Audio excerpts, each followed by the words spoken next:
Gente, você sabia que de cada 10 pessoas, 4 possuem dores nas costas?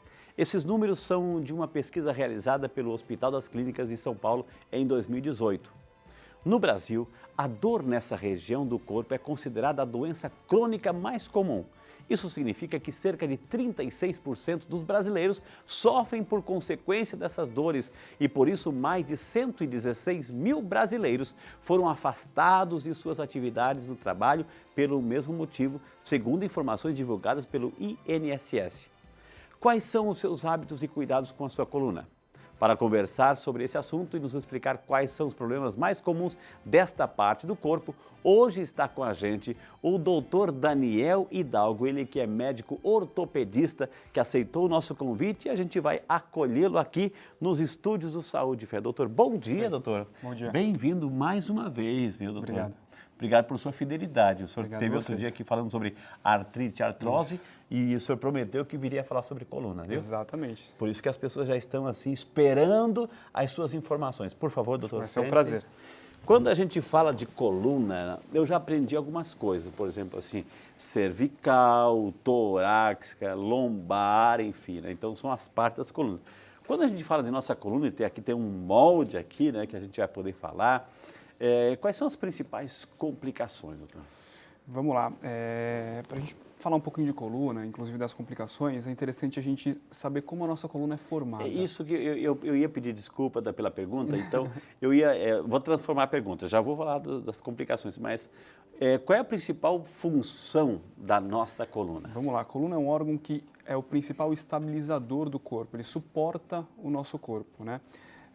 E a coluna ela é formada por várias estruturas, né? A parte óssea principal são as vértebras.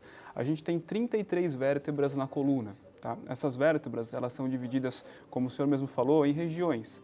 Então nós temos a região cervical, né? Aqui na parte do pescoço. Quantas são cervical? São 7 vértebras cervicais. 7 da cervical. Exatamente. Aí a gente parte para a torácica, né? Que é um pouquinho mais abaixo. E são 12 vértebras torácicas, tá? E abaixo da coluna torácica a gente tem a coluna lombar, formada por 5 vértebras lombares. E é interessante que a partir da lombar a gente tem o sacro e o cóccix. O sacro ele é formado por 5 vértebras fundidas que formam praticamente um osso único, que é o sacro. Mas na verdade são 5 vértebras fundidas e a pontinha aqui embaixo da coluna, que é o cóccix. São 4 vértebras pequenas que também são fundidas para formar o esqueleto, né? Além da parte óssea, a gente tem a medula espinhal, que passa, né, por dentro dos ossos da coluna. Por dentro. Exato. Existe um canal, né, o canal medular, através do qual a medula espinhal passa para justamente emitir as raízes nervosas que aí sim inervam todo o corpo. Por isso que é fundamental o cuidado, porque ela está protegendo não só a nossa estrutura de ficarmos de pé, mas também ali a medula espinhal Sem passa dúvida. por dentro. Ela é um caminho, né, que conecta o sistema nervoso central com o restante do corpo. Agora, eu já vou entrar nessa dimensão, doutor. Assim, quando uma pessoa sofre um acidente, enfim, infelizmente um acidente automobilístico, enfim, uma queda, uma fratura, enfim, que de repente lesiona a coluna e lesiona também a medula. Sim. Ela pode, aí é que a gente conhece como, pode ficar tetraplégica, paraplégica, doutor, porque Exatamente. Que é onde passa todo o controle entre o neurônio, entre o cérebro e o pé, passa por ali, doutor. Exatamente.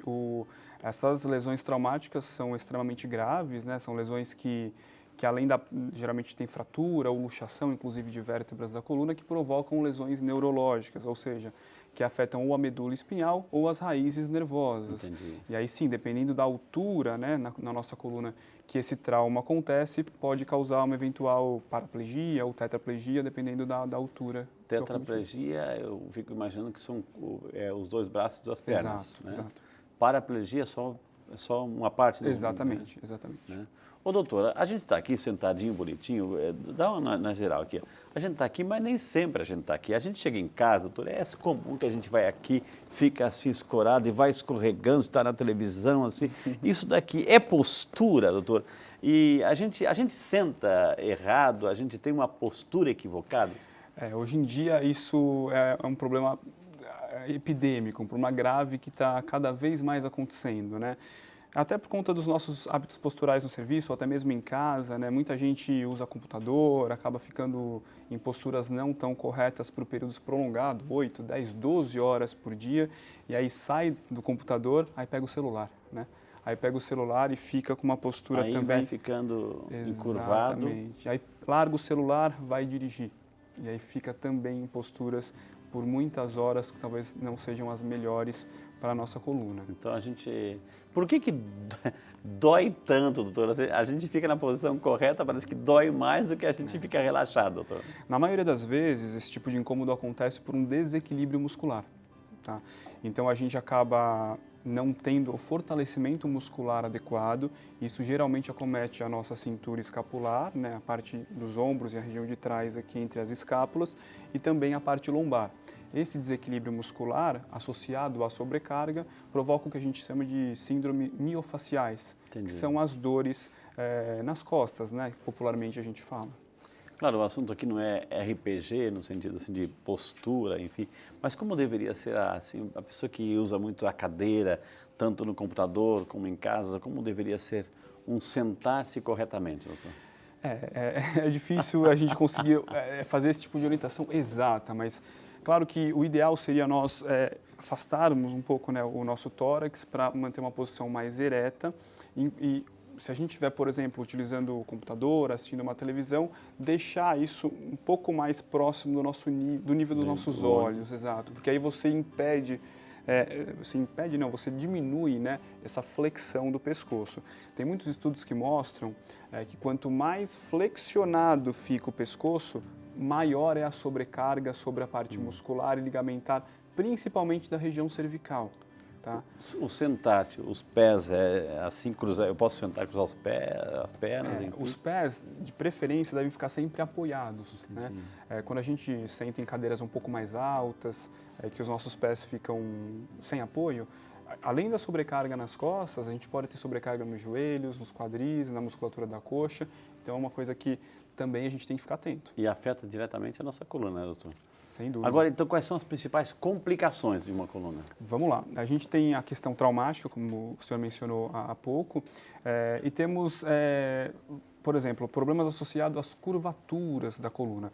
A gente sabe que na região cervical existe uma lordose cervical fisiológica, né? Então, a curvatura fisiológica ou normal da coluna cervical é essa daqui, tá? Abaixo da coluna torácica existe uma cifose torácica, né? Lordose, cifose. Isso tudo fisiológico, normal, Okay, tá? normal. Na coluna lombar também existe uma lordose lombar. Muitas vezes por desequilíbrio muscular a gente tem uma alteração, até mesmo uma inversão dessas curvas, né? Isso pode gerar, por conta da musculatura, dor, tá? Além disso, existem várias outras doenças da coluna propriamente dita que podem cursar com dor, tá? A artrose, por exemplo, é uma delas, né? A artrose geralmente acomete aqui as articulações, as facetas, que a gente chama de faceta, articulação entre as vértebras. Cada espaçozinho isso aqui? Cada vértebrazinha aqui atrás tem uma articulação. Geralmente a artrose acontece nessa região. Okay. Tá? O que é esse espaçozinho no meio aqui, doutor? Assim? Essa estrutura entre os corpos vertebrais, entre as vértebras, a gente chama de disco intervertebral. O disco é uma estrutura, como se fosse um amortecedor fibrocartilaginosa aqui da coluna, que é formada... Tem líquido dentro? Do disco não tem líquido, ele tem uma substância como se fosse uma gelatina, uma substância coloide, que a gente inclusive chama de núcleo pulposo. Essa substância coloide, ela é envolta por algumas fibras circunferenciais que a gente chama de anel fibroso. Isso aqui, doutor, eu posso ter problema nesse disco intervertebral? Isso aqui pode diminuir, estreitar e pode um osso encostar no osso? Doutor? Sim. Conforme passa o tempo, o disco ele vai desidratando, ele vai perdendo líquido. Isso é natural? Isso é natural, é o que a gente chama de doença discal degenerativa. Isso vai acontecendo com o passar do tempo. Essa perda de líquido causa uma alteração das propriedades do disco, né? Então, além de ele perder a altura pela perda de líquido, ele fica menos resistente. Isso faz com que aquela substância coloide que eu havia comentado extravase para fora do disco e pode causar o que a gente chama de hérnia de disco. Isso quer dizer, o comprimir pode sair uma protuberância aqui isso pode causar isso que é a hérnia de disco. Exatamente, a hérnia de disco é exatamente a saída dessa substância, desse núcleo pulposo, para fora do limite do disco. Comprimido aí, doutor. Exato. Aí o que acontece? Se a gente, o canal medular ele passa aqui por dentro da coluna. É bem próximo do disco. Quando a gente tem esse extravasamento do disco, ele pode comprimir a substância extravasada, tanto a medula espinhal, que passa atrás da coluna, quanto a saída da raiz nervosa que forma, por exemplo, o nervo ciático. Porque isso que eu pergunto agora, muita gente reclama assim, que problema você está? Eu estou com nervo ciático, ou seja, todo mundo, graças a Deus que está, né? Então, mas o que é? Porque está comprimido ali, alguma coisa está... Isso, o nervo ciático é formado por raízes aqui, lombares principalmente, né? E essas raízes se juntam e formam um nervo, o nervo ciático. Se você, por exemplo, tem uma compressão, uma hérnia de disco, que pressiona alguma dessas raízes, você pode ter uma dor ciática, uma dor que na maioria das vezes pode começar aqui na região lombar e irradiar por toda a perna, chegando até o pé.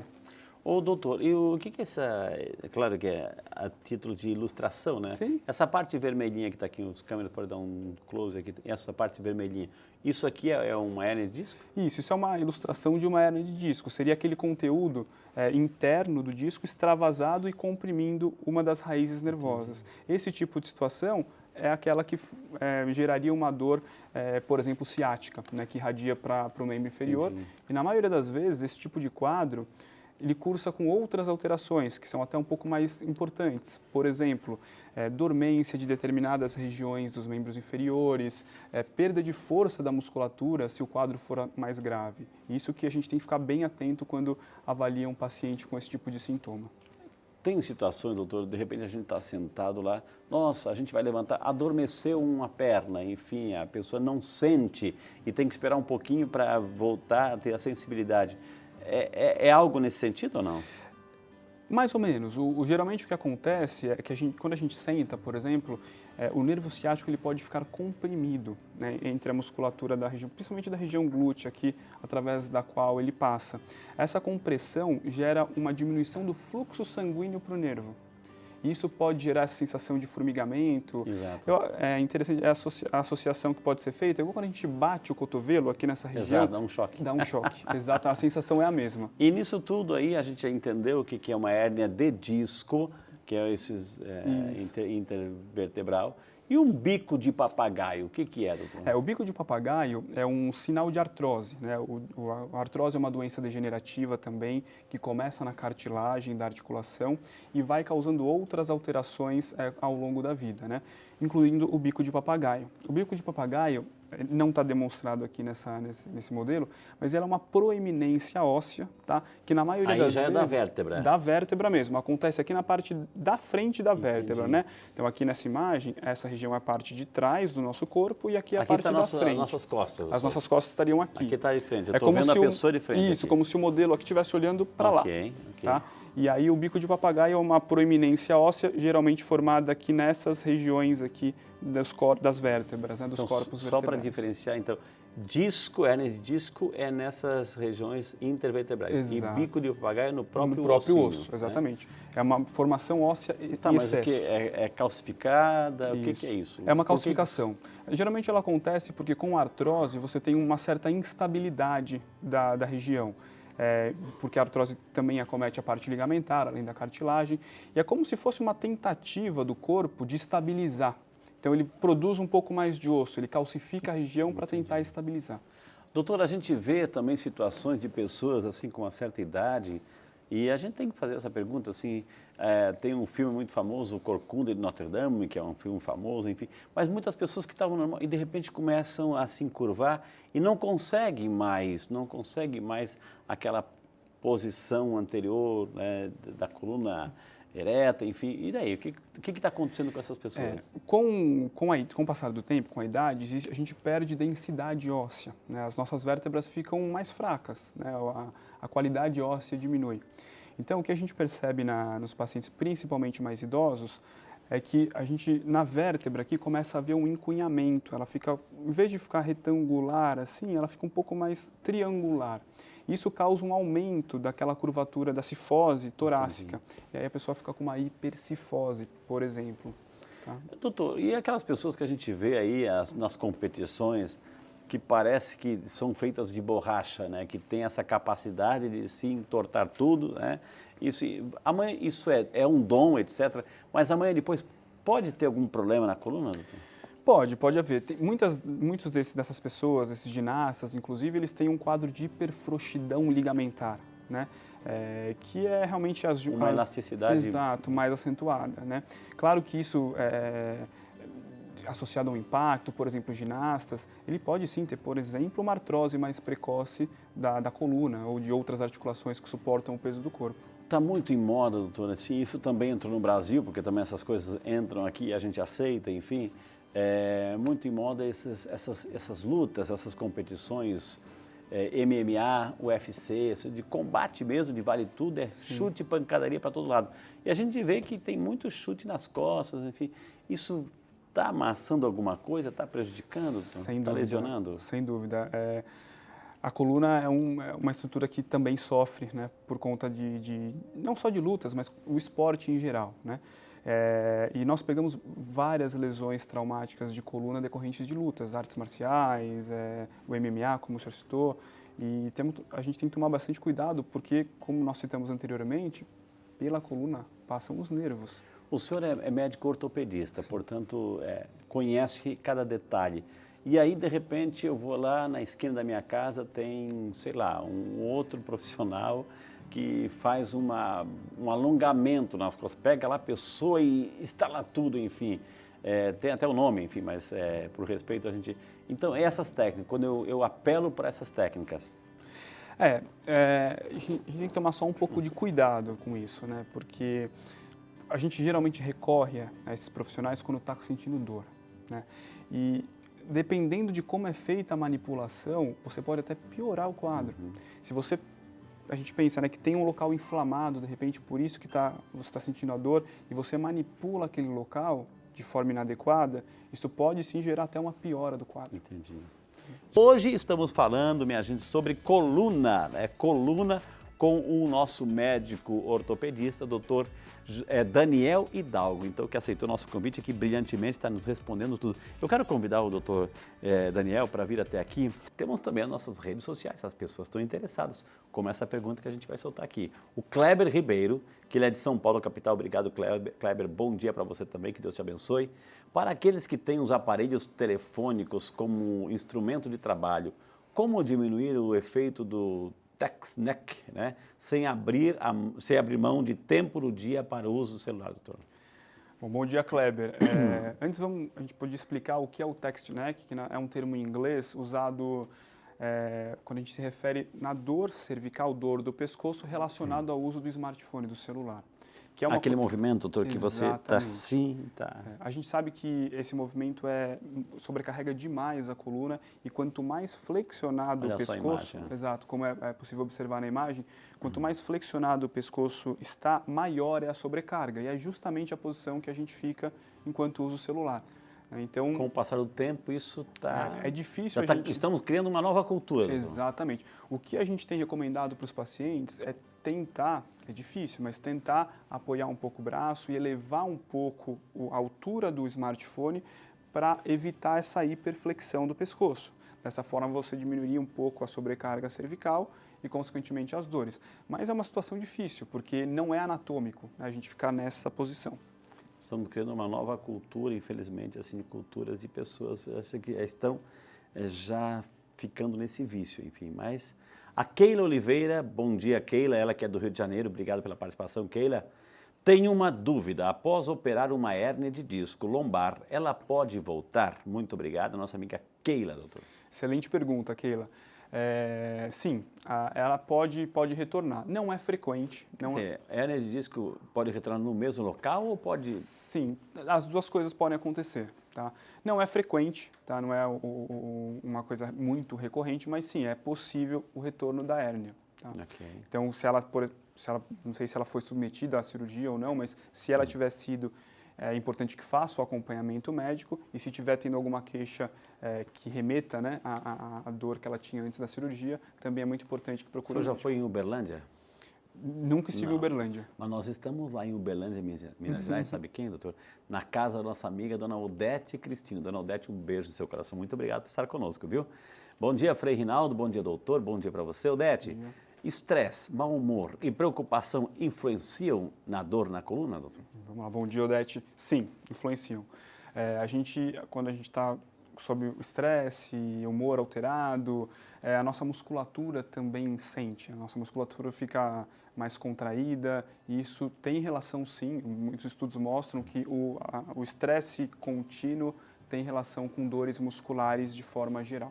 Geralmente, quando a gente está falando de dor de coluna, a gente está pensando assim, essa faixa etária assim, mais vivida, hein? Criança, adolescente também sofre? Hoje em dia, a gente tem visto muita criança, adolescente com dor nas costas. A gente relaciona com os hábitos, né? O celular é um deles também. Celular, computador, tablet, né? A criança vai para a escola, fica numa postura que também não é adequada na carteira da escola. Então, a gente tem visto, infelizmente, as crianças cada vez menores com esse tipo de problema. Claro que quando a gente pensa em artrose, essas dores por outros motivos, aí sim a gente acaba passando para a população mais idosa. Que maravilha, gente. Quanto que a gente aprendeu hoje aqui com o doutor Daniel. Para quem está em casa, para ter aquela coluna funcionando perfeitamente bem, ou pelo menos com não tanta dor, doutor, uma mensagem, uma dica, então. É difícil hoje em dia, né, pelos nossos hábitos, mas acho que a principal situação é evitar as posturas inadequadas por longos períodos e tentar, sim, praticar alguma atividade física de forma regular para que a gente consiga manter a nossa musculatura bem fortalecida e evitar essas dores. Eis aí as nossas dicas aí para você no Saúde e Fé. Hoje conversamos com o Dr. Daniel Hidalgo, médico ortopedista. Quem quiser entrar em contato, temos um site, vale a pena porque tem animação, tem conselhos, tem dicas. DR, né, de Daniel, drdanelhidalgo.com.br, e também tem um Instagram, gente. O Instagram também está valendo, viu? @joelho em foco, né? Joelho em foco, mas também trata a questão da coluna. Mas como você pode acompanhar? Doutor, eu queria imensamente agradecer a sua participação. O senhor comunica muito bem, muito obrigado. E boa sorte nos seus estudos, suas pesquisas, seus tratamentos, enfim. Eu tenho certeza que as pessoas que passam pelo senhor voltam para casa mais felizes, viu? Eu que agradeço, sempre um prazer.